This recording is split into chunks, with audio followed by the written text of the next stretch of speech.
Birshut, Morel, Rabotay, avec la permission d'Hachem, on a lu dans la paracha la mort de Myriam.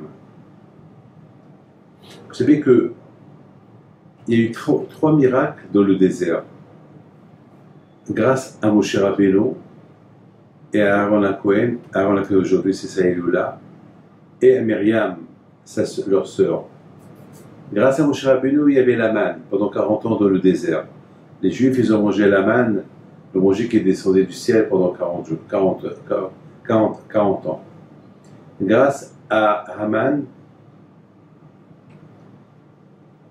les Juifs, ils ont pu vivre dans le désert.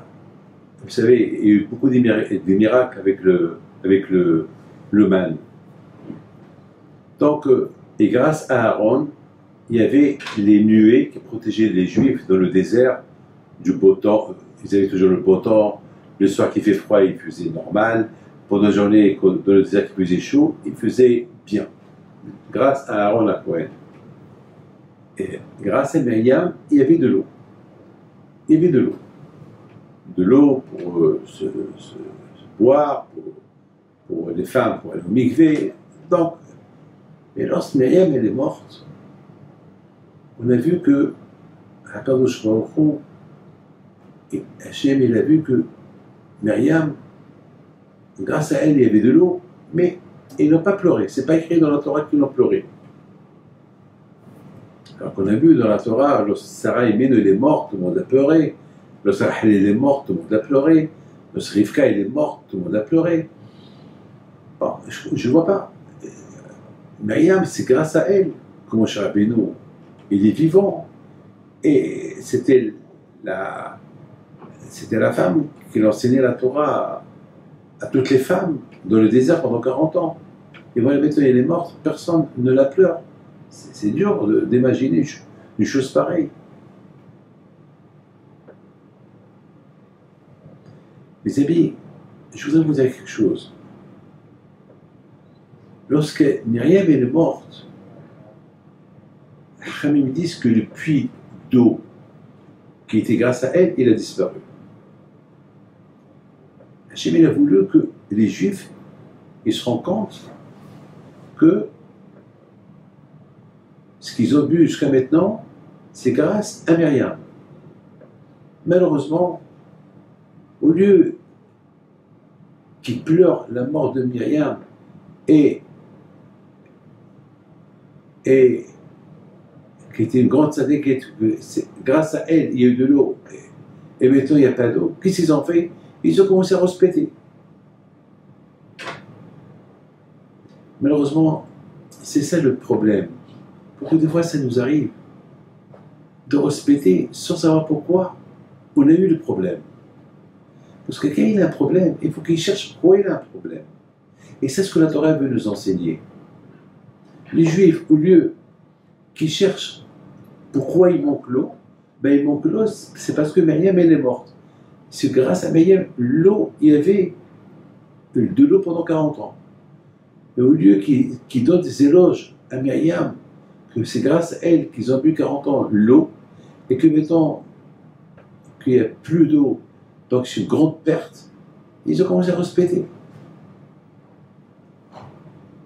Et ça c'est important qu'on apprend de là combien lorsque on a un problème, tout d'abord, il faut ça, avant de respecter, avant de crier par rapport au problème, il faut savoir pourquoi le problème il est venu.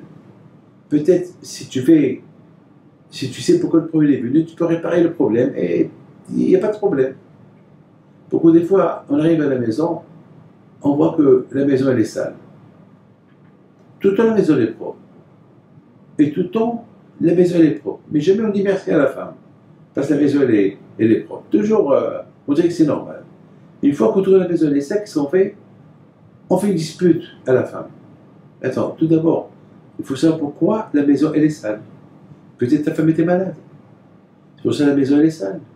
Avant de faire la guerre à ta femme, regarde, oui, elle n'est pas là. Elle n'est pas peut-être à l'hôpital. Peut-être sa mère elle est malade. Peut-être qu'il y a une raison pourquoi elle n'est pas là. Pourquoi elle ne s'est pas occupée de la maison. Pourquoi elle n'a pas fait à manger. Non. Ouais, il n'y a pas de manger. Pourquoi la maison est sale? Et c'est une fois qu'il entend les arguments, pourquoi elle a trouvé la maison sale et pourquoi il n'y a pas eu de manger, ah, il va dire à sa femme pardon. Mais avant de lui demander pardon, mais entre-temps, tu l'as vexé, tu l'as fait honte, tu l'as crié, et ne méritait pas. C'est ça ce que la Torah veut nous apprendre. La Torah veut nous apprendre jamais juger la personne avant de savoir les raisons. Il n'y a pas d'eau.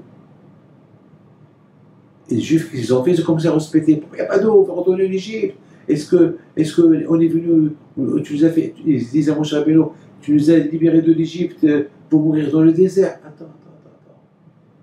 Hachem, il veut vous apprendre que pendant 40 ans, que vous avez bu de l'eau, c'est grâce à Myriam. Attends, au lieu de pleurer Myriam, vous êtes en train de crier pourquoi il n'y a pas d'eau. Mais il faut savoir pourquoi déjà, et pourquoi il n'y a pas d'eau. Et si les Juifs, ils auraient su, ils auraient tout de suite fait un bilan de conscience. Comment ça se fait qu'il n'y a pas d'eau? Ah, c'est à cause de Myriam, parce que c'est grâce à elle. Alors ils vont pleurer Myriam, et Hachem, lorsqu'il va voir ça, il va leur donner de l'eau. Mais alors eux, les Juifs qu'ils ont fait, ils ont commencé à respecter, ils ont commencé à crier sur Moshe Rabbeinu, on veut de l'eau. C'est quelque chose d'important que la Torah a voulu nous apprendre. Voilà mes amis.